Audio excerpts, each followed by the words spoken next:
Bonjour, cette vidéo pour vous aider à corriger et à comprendre cet exercice, il a été un peu difficile. Donc c'est un exercice 3 points type bac. Donc le document de référence vous présente la salmonelle qui est une bactérie. Donc cette salmonelle, elle est composée de flagelles. On vous dit que Gustave Nossal a cultivé ces salmonelles de 2 types de souches, A et B, qui sont génétiquement différentes. Et on vous dit donc que si elles sont génétiquement différentes, c'est ici qu'on vous le dit, chaque souche de salmonelle possède des antigènes qui lui sont spécifiques. C'est-à-dire donc que les antigènes de la salmonelle de souche A des antigènes particuliers qui sont différents de la salmonelle de souche B qui a donc du coup d'autres antigènes. Les salmonelles sont des bactéries mobiles parce qu'elles possèdent des flagelles, ce qui permet de bouger. Donc ces flagelles bougent. Et les antigènes dont on a parlé précédemment se trouvent sur ces flagelles. Gustave Nossal injecte à une souris des salmonelles provenant de 2 souches différentes A et B. Donc, imaginez, donc là moi je vous encourage quand on a beaucoup de données comme ça, à avoir un petit schéma à côté, enfin d'avoir une feuille et de faire un schéma. Par exemple ici une souris avec d'un côté une piqûre qui met A et une piqûre qui met B. Donc j'injecte à cette souris les salmonelles A et B. Donc déjà dans votre tête, ça doit commencer à travailler en se disant que si j'injecte des antigènes, je vais déclencher une réponse immunitaire contre A et du coup aussi contre B. D'accord?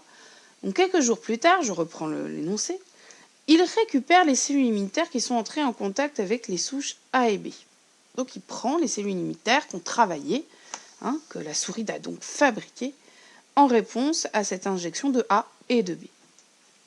Ensuite, il prend des puits et il place une seule cellule immunitaire isolée et fonctionnelle, donc qui fonctionne, qui est toujours vivante et qui fait son action, dans chaque puits. D'accord? Donc dans le premier là, document, vous voyez les puits.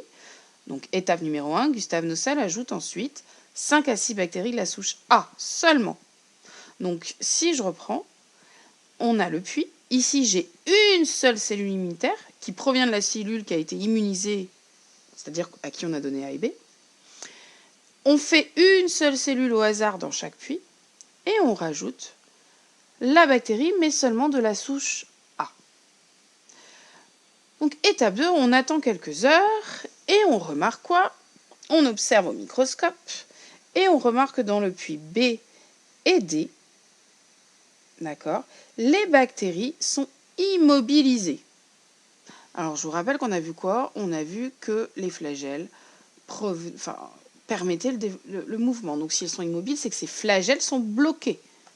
D'accord? Et on vous dit en plus que leurs flagelles se trouvent recouverts d'anticorps, empêchant ainsi tout mouvement. Ça veut donc dire ici que dans B, j'ai eu des anticorps contre les flagelles de la bactérie A, ce qui n'est pas le cas du puits A et puits C, et ce qui est le cas par contre aussi du puits D.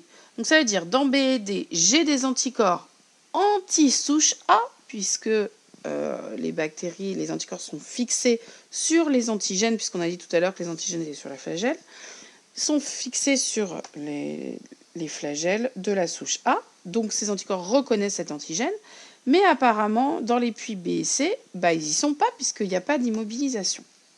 Donc là, ça me laisse penser quoi? Que ces cellules-là, B, que j'ai mis la cellule immunitaire B et la cellule immunitaire D, sont des lymphocytes, sont des plasmocytes, puisque c'est production d'anticorps circulants, d'accord, que c'est les anticorps, qui doivent être spécifiques, qui reconnaissent en tout cas la souche A. Ensuite, je fais la même chose dans l'étape 3. Gustave Nossal introduit ensuite, en plus, uniquement dans les B et les D, donc là où il y avait les anticorps anti-A, les bactéries de souche B.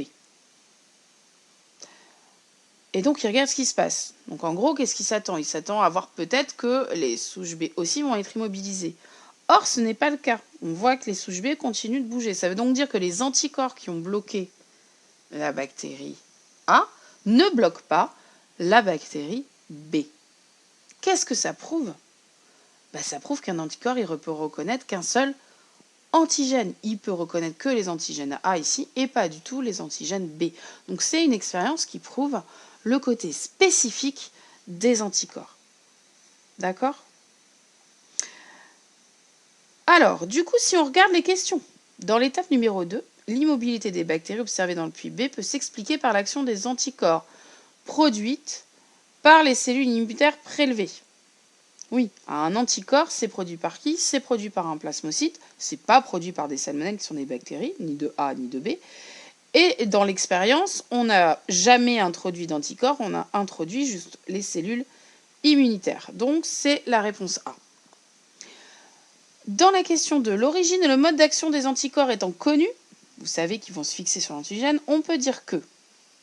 Donc là, on essaye de voir, alors on va regarder les réponses, pardon. Dans l'étape 2, le micropuits B contient uniquement des anticorps dirigés contre les cellules immunitaires. Alors d'abord, ces anticorps, ils ne sont pas dirigés contre les cellules immunitaires puisqu'ils se fixent sur les flagelles. Donc déjà, c'est pas possible.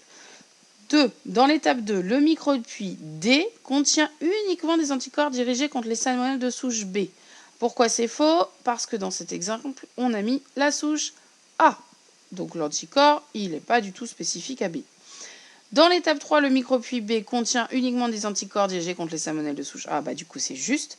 Et pourquoi la D est fausse? Dans l'étape 3, le micropuits D ne contient aucun anticorps. C'est faux puisqu'on a vu que les salmonelles sont immobilisées. Donc les anticorps sont bien fixés. Question 3.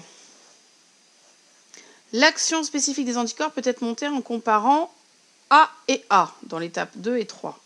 Alors non, puisque là, de toute façon, dans les deux A, il n'y a aucun anticorps ici qui est venu faire quoi que ce soit. Donc on aura bien du mal à en déduire quelque chose sur les anticorps. Étape B de l'étape 2 avec micropuits B aussi de l'étape 3. Pardon pour le mouvement, ça va peut-être vous donner le mal de mer. Donc oui, pourquoi?